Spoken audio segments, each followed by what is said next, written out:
Simulan natin ang ating pagdiriwang sa ngalan ng Ama at ng Anak at ng Espiritu Santo. Amen. Sumainyo ang Panginoon. At sumainyo rin. Upang tayo maging karapat na makilahok sa banal na pagdiriwang na ito, sumandali natin, suriin ang ating mga sarili. Aminin natin sa Diyos ang ating mga kahinaan at may kababaang loob tayong humingi sa Kanya ng Kanyang at pagpapatawad.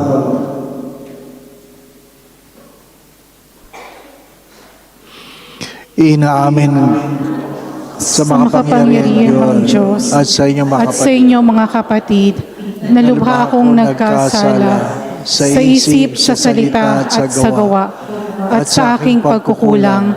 Kaya isinasamo ko sa mahal na Birheng Maria, sa lahat ng mga anghel at mga banal, at sa inyo mga kapatid, na ako'y ipanalangin sa Panginoong ating Diyos. Kawaan tayo ng pangyarihan Diyos, patawarin tayo sa ating mga kasalanan, at patnubayan tayong lahat para sa buhay na walang hanggan. Amen. Magandang gabi po sa inyong lahat.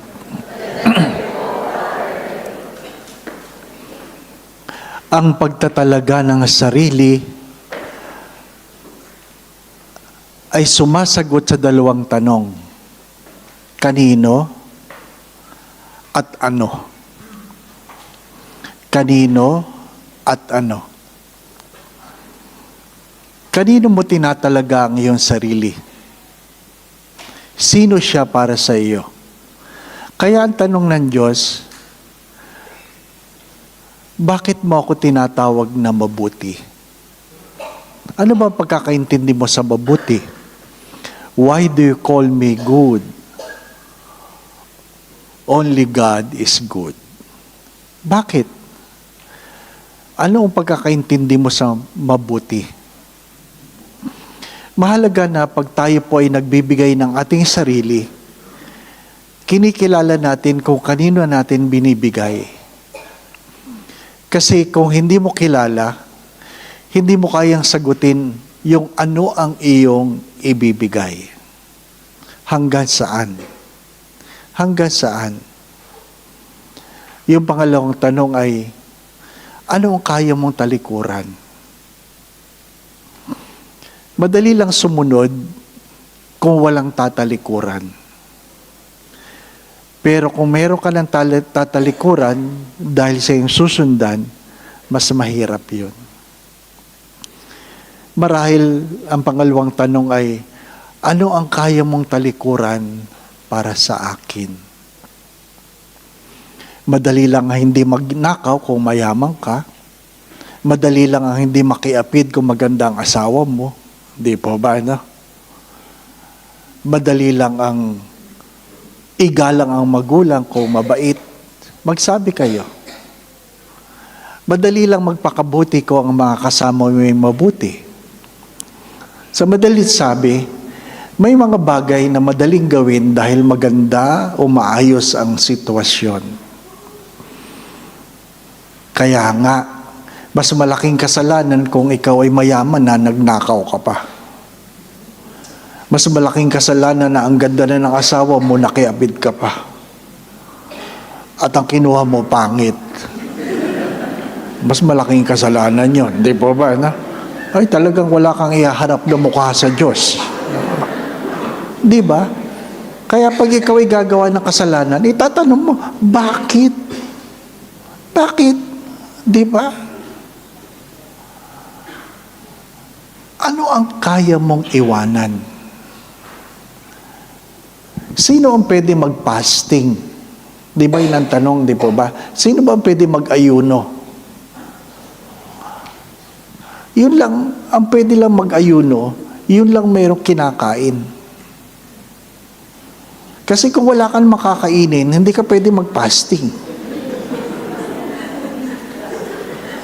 Di po ba? Hindi ako kakain ngayon. Fasting ako. Di ba? Ano dapat kakainin mo? Wala. Di ba? Sino lang ang pwede bumaba sa first floor? Yung may second floor. Hindi naman mahirap intindihin yun. Yung tinatanong ng Diyos, ay, napakaganda lang yung sitwasyon sa buhay. Pero kung hinihingi ko sa iyo yung iyong yaman,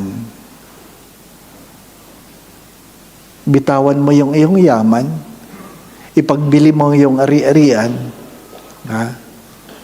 Mabuti sana kung ipagbili mo yung ari-arian at ilagay mo sa bangko yung pinagbilhan, maintindihan mo. Pero ipagbili mo yung ari-arian, ipamigay mo sa mahihirap, ay parang mahirap yun.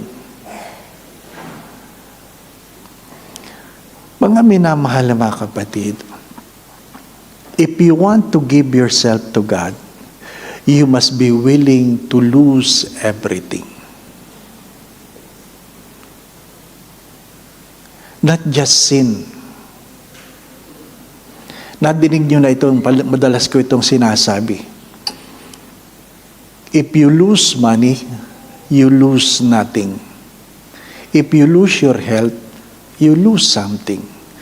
But if you lose your character, you have lost everything.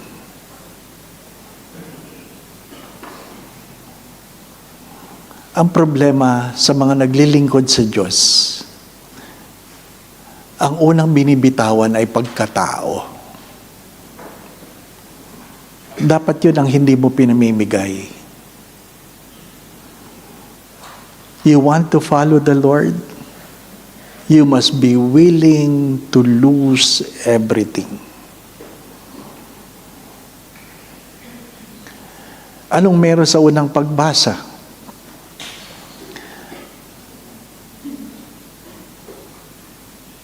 Dapat meron kang karunungan para magawa mo kung ano ang tama. Alam natin yun. Ang matalino ay alam ang tama at mali. Ang marunong ay ginagawa ang tama, iniiwasan ang mali. Madali lang ang maging matalino. Mahirap maging marunong. Yung mga nag-aaral, baka ito ang karanasan nila ngayon. Yung mga natapos na, baka ito ang karanasan nyo noon. Ang alin? Hindi lahat ng mataas ang grade, matalino. Hindi lahat ng mataas ang grade, matalino. Yung ibang mataas ang grade, magaling lang mangopya. Di ba? Oo. Malinaw lang ang mata. Magaling lang magtanong sa kaliwa at kanan. Di ba? Hindi lahat ng mataas ang grade, matalino. Maabilidad. Taas mo, taas mo. Di ko kita. Tagilid mo. Pagkakaopya niya, sasabihin, tama ba yan? Di ba? Naranasan niyo yun, ano? O kayo yun? Di ba? Pag hindi ka nagpakopya, ang sama mo. Ikaw yung masama. Hindi ka nagpapakopya eh. Pero ano ang tama? Di ba? Maraming bagay tayong pinagtatawanan dahil wala tayo sa karanasan. Pero kung ikaw ang nasa karanasan, saka mo lang naiintindihan. Sino yung mga magaling magpayo? Yung wala problema. Sino yung magaling magpayo? Yung mga hindi nakaranas ng problema. Pero pag sila nakapag-problema, palpak. Palpak din. Kaya mahalagang ikaw ay marunong. Hindi mo kailangang alam lahat. Hingin mo sa Diyos ang karunungan. Pwede mong bitawan lahat. Pero ang karunungan ay, alam mo kung ano ang dapat mong bitawan. Sapagkat hindi naman lahat pinabibitawan. yun lang dapat bitawan. Paano mo maabot yung sapat o tamang karunungan? Nasa ikalawang pagbasa. Makinig ka sa salita ng Diyos. Ano po ba sinasabi na salita ng Diyos? Ano sinasabi? Madalas, mas nakikinig tayo sa iba kaysa sa Diyos. Mas nakikinig tayo sa iba kaysa sa Diyos. Kaya nahihirapan tayo. Ang bawat isa ay mayroong pinagdadaanan. Ang bawat isa ay mayroong pinapahalagahan. Kaya ang bawat isa ay may kanya-kanyang problema. May kanya-kanyang problema. Kahit magkapatid, magkaiba ang problema. Diba? Kahit parehong pari, magkaibang problema.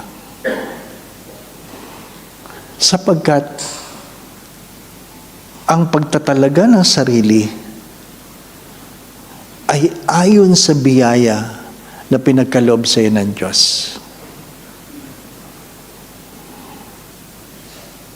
Madali lang ang sumunod sa Diyos.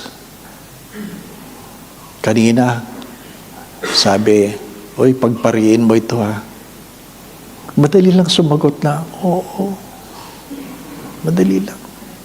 Lalo ni mga magulang, hindi sila yung magpapari. Hindi ba ba? Oo. Yung bata naman, hindi pa niya lubos na iisip kung magpapari siya. Oo. Di ba? Ang mahirap nun pag ikaw ay umibig na. May pagpipilian ka na, di ba ba? Mahirap na. Yung mga may asawa, palagi ko yan sinasabi, di ba? Madali lang pakasalan yung iisa lang ang iyong nakilala. Pero pag may pagpipilian ka na, ang hirap na. Sino kaya? Alin kaya sa dalawa? Ito o ito? Ito. Di ba na? Ito ay hindi yan. Pag may pagpipilian na, mahirap na. Nagagalit nga yung iba eh. Na alin? Pag sinasabi kong pag wala namang ibang nanligaw, hindi ka namili. Di ba, no? Kung wala namang ibang nanligaw, hindi ka namili. Wala kang pinagpilian eh. Kung wala namang ibang babaeng pagpilian, hindi ka namili. Di ba, no? Nagtiyaga ka lang. Oh. Pinagtiyagaan mo lang yung asawa mo, di ba, no? Kasi wala namang ibang nanligaw, di ba, no? Hindi mo pwede sabihin, sa dinami-dami. Nang alin? Wala namang iba, ako lang. Pero biyaya yun. Pag wala ka rin pagpipilian, biyaya rin. Nasa pagtingin yun. Anong halimbawa? Ang pinakamagandang halimbawa ay parking. Yung mga nagdadrive, hindi po ba, no? Pagsikip ang parking, pag may nakita kang bakante, yan na, pasok mo! Di ba? Pero pag walang laman ng parking, hindi mo alam kung saan ka paparada. Diyan na, dun, diyan na. Ano ibig ko sabihin? Nasa pagtingin yan. Nasa pagtingin yan. Kailan ba dapat tawagin ng Diyos ang tao? Nung sila'y bata? O nung sila'y matanda na? Hindi mo alam. Hindi mo alam. Kailan ba dapat tawagin ng Diyos ang tao? Pag hirap na hirap o mayaman na? Hindi mo alam. Ang mahalaga ay, pag tinawag ka, marunong kang sumunod. When? You do not know. How? You do not know. But if you know who you are giving yourself to, then it will be easy. It will be easy. Kaya nga yung Salmo Responsorio, ano sabi? Dapat nararamdaman mo ang pag-ibig ng Diyos. Nararamdaman mo. Kasi kung hindi mo na nararamdaman, kahit madali lang, wala na saysay. Di ba? Masarap lang kumain kapag meron ka pang panlasa. Pero pag wala ka ng panlasa, kahit gano'ng karami ang kakainin, wala na saysay.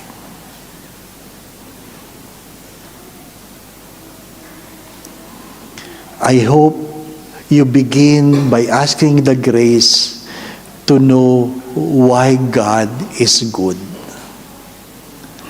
Sa gabing ito, itanong mo, bakit ba mabuti ang Diyos? Try to answer the question, why is God good?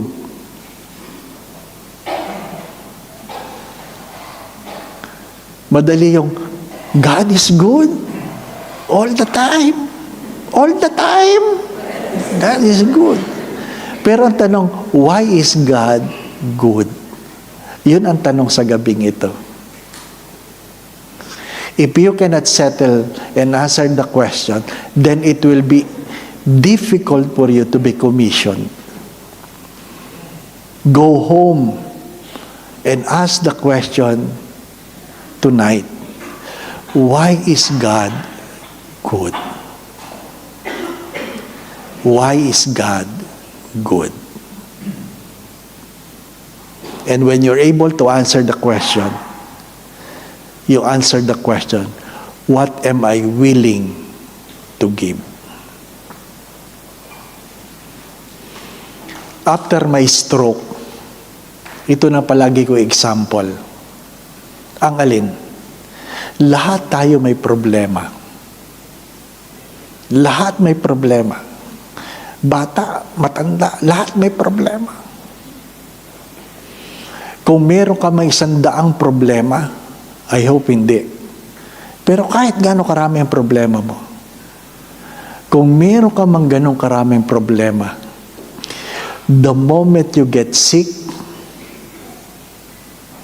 all your problems will be erased. And you will only have one problem. And what is that? Your health. Mag-isip kayo. Anong problema mo ngayon? May mga kasama ko sa pilgrimage. Isa na lang ang problema nila. Ano yun? Nabalitaan nilang meron silang cancer.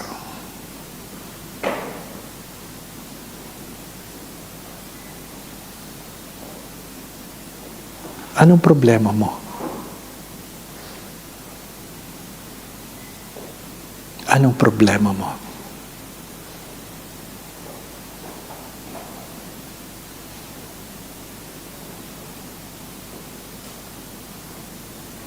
Sometimes, we fail to be grateful because we are so concerned with so many things.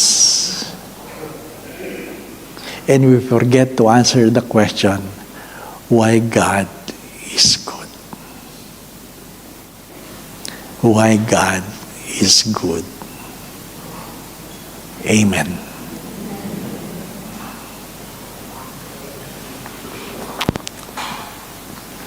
Ipahayag natin ang ating pananampalataya. Sumasampalataya ako sa Diyos na makapangyarihan sa lahat, na may gawa ng langit at lupa.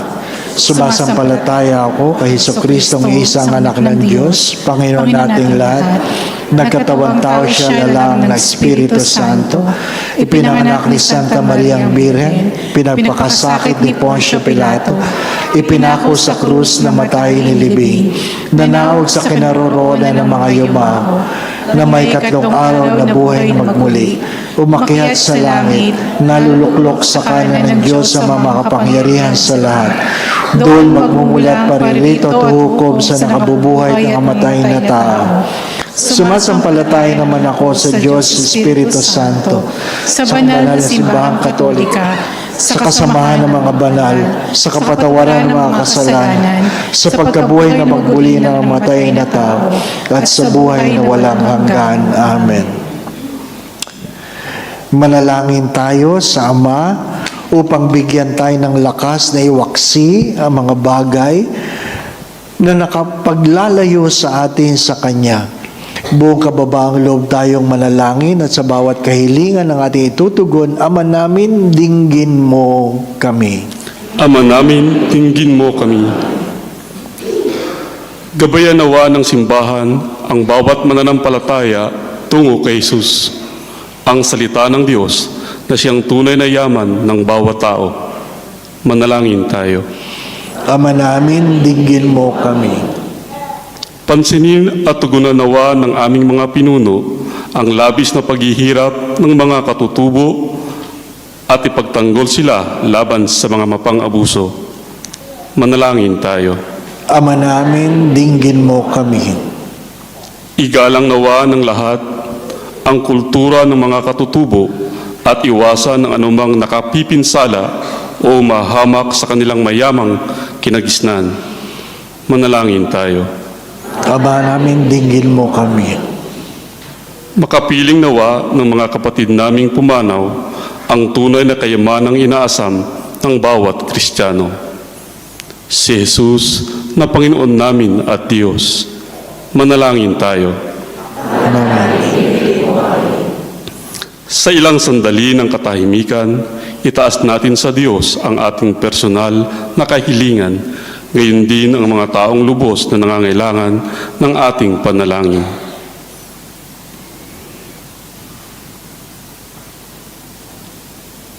Manalangin tayo.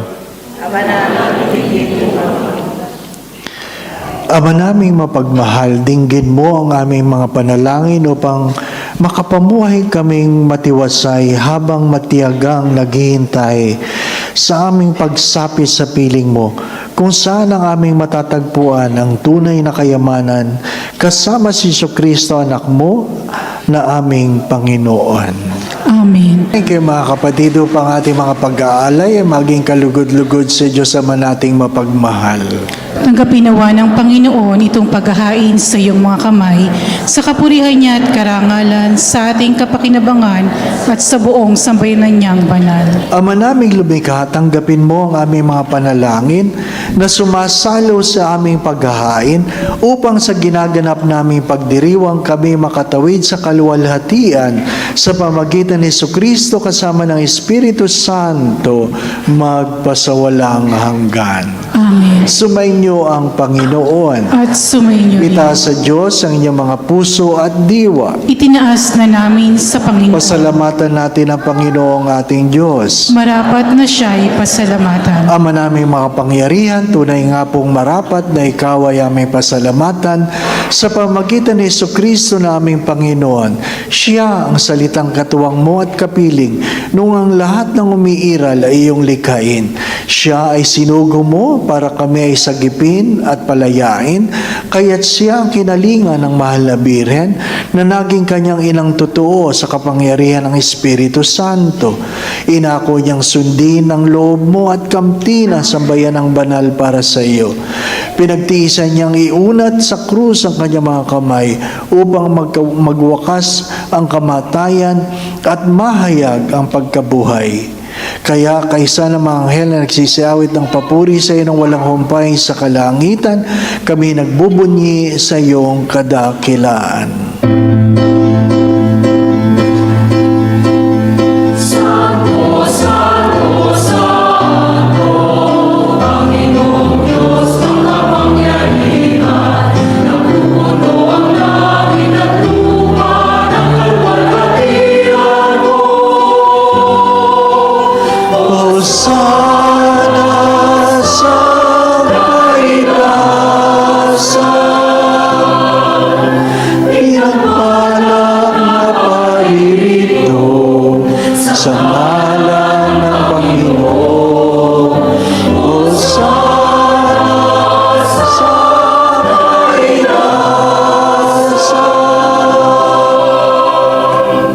Since we cannot kneel, I invite that you put your hands over your chest as a sign of reverence in our devotion to the Holy Eucharist.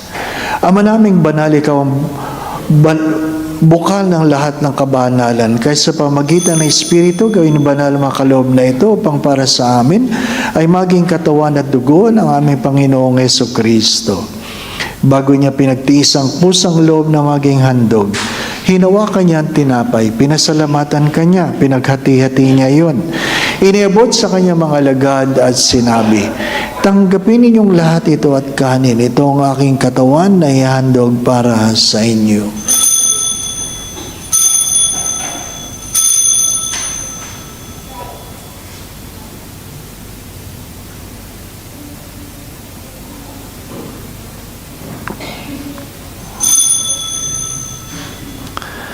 Gayon din naman nang matapos ang hapunan, hinawakan niya ang kalis, muli kanya pinasalamatan, iniabot niya ang kalis sa kanyang mga alagad at sinabi, "Tanggapin ninyong lahat ito at inumin, ito ang kalis ng aking dugo ng bago at walang hanggang tipan.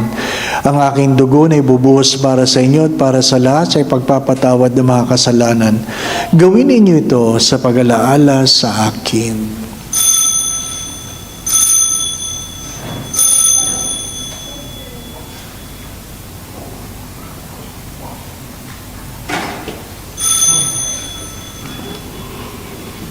Ipagbunyihin natin ang misteryo ng ating pananampalataya.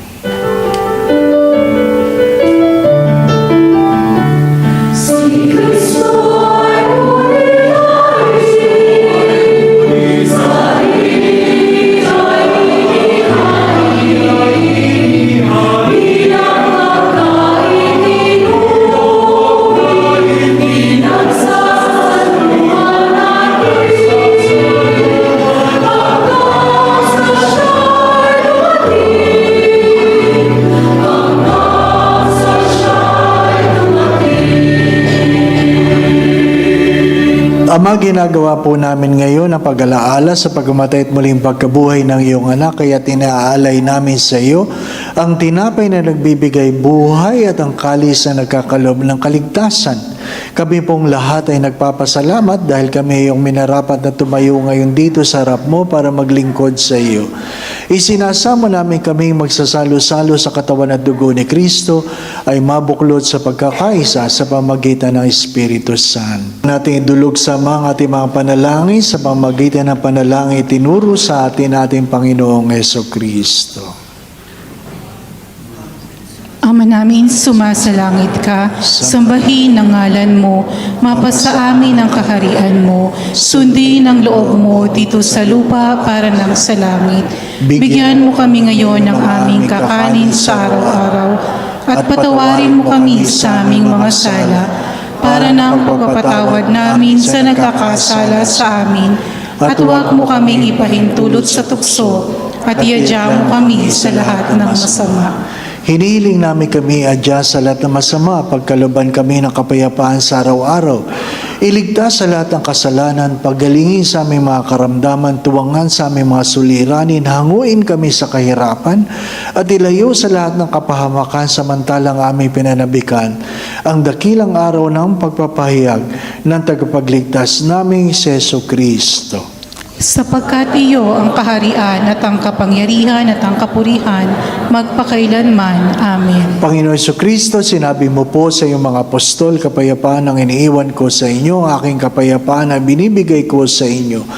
Tunghayan mo po ang aming pananampalataya at huwag ang aming mga kahinaan na nagdadala sa amin sa paulit-ulit na pagkakasala, kundi pagkaluban mo kami ng kapayapaan sa aming mga puso, kapayapaan sa aming isipan, kapayapaan sa aming kanya-kanyang pamilya, tahanan o tiniterhan, kapayapaan sa aming mga pinagtatrabahuhan, kapayapaan dito sa aming parokya, sa aming bayan, sa buong mundo, at pagkaisahin mo kami sa iyong kalooban, kasama ng Espiritu Santo magpasawalang hanggan. Amen. Mga minamahal na mga kapatid, ang kapayapaan ng Panginoon nawa ay laging sumainyong lahat. At sumainyo rin. Pagpalain po natin ating mga katabi sa pagbibigay natin ng kapayapaan. Sumainyong kapayapaan.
Minamahal mga kapatid, ito si Jesucristo, ang kordero ng Diyos na nag-aalis ng mga kasalanan ng sanlibutan. Mapapalad kayong lahat na inaanyayahan dito upang siya'y tanggapin sa banal na komunyon. Panginoon, Dalangin tayo. Ama naming mapagmahal, ngayon kami ay iyong pinapakinabang sa katawan at dugong banal. Idinudulog namin sa dakila mong kabutihan sa lahat na kami gawin mong kasalo sa iyong buhay sa pamamagitan ni Jesucristo kasama ng Espiritu Santo magpasawalang hanggan. Amen. Binasa ni Father Troy yung long version ng gospel. Ano po? Kaya naputol na doon. Ano po? Nakalagay doon, sino mang mag-iwan ng kapatid, anak, ano pa?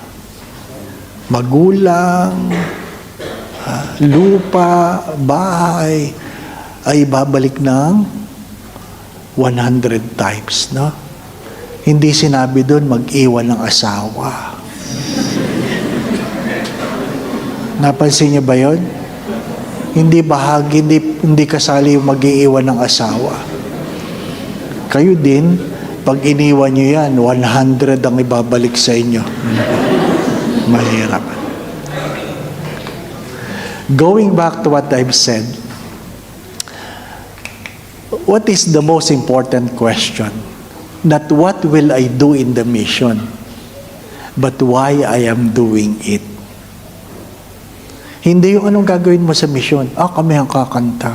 Kami magsiserve. Kami ganyan. Hindi lang mahalaga. Ang mas mahalagang tanong ay, bakit? Bakit? Dahil sa sagot na, mabuti ang Diyos. Sa tanong ko lang, bakit mabuti ang Diyos? Hindi ko alam kung kilala niyo si Simon Sinek. Sabi niya, people don't buy what you do. People buy why you are doing it. It's good to understand you will never go to heaven by what you do. You will go to heaven by why you are doing it. And let us begin this mission by having a deeper understanding why we are doing it. Amen. Sumainyo ang Panginoon. At sumainyo rin. Magsitungo kayo, tingin ang pagpapala ng Diyos. Naway ingatan kayo ng Diyos. Ilayo kayo ng Diyos sa lahat ng uri ng kapahamakan. Patuloy kayong pagkalaban ng kalakasan, kalusugan, at kung sino man sa inyong may karamdaman. Sa makapangyarihang pangalan ni Jesus na taga Nazaret, pagkalaban ka ng Diyos ng kagalingan. Gabayan kayo sa inyong mga iniisip at ginagawa. Kung meron man kayong mga pinagdadaan ng suliranin o pagsubok, tuwang nawa kayo ng Diyos, alisin na inyong mga pagkatakot at pangamba. Dagdagan nawa ng Diyos ang inyong mga pananalig at pananampalataya sa Kanya. Sa misyong Pilipinong ito, nawa ay maramdaman mo ang pag-ibig na ipagkakalob sa iyo ng Diyos upang anumang pagod, hirap, gutom ang iyong mararanasan ay sapat na maramdaman ang pag-ibig ng Diyos. Kung ano man ang kabutihan, paghahandog, pagsasakripisyo ngayong gagawin, naway suklian ito ng Diyos nang mayroong pagpapala sa iyong buhay at sa iyong mga mahal sa buhay. Sa tulong at panalangin mga banal, lalong-lalo na ng mahal na biren, gaya din ni San Jose, ang tapat niyang esposo, ni Santa Teres, ang ating patron, kayo ang inyong pamilya ay kanyang pagpalain sa ngalan ng Ama at ng Anak at ng Espiritu Santo. Amen. Naihandog na natin at Santa Misa, patuloy nating mahalin at paglingkuran ang Diyos. Salamat sa Diyos. Magandang gabi po sa inyong lahat.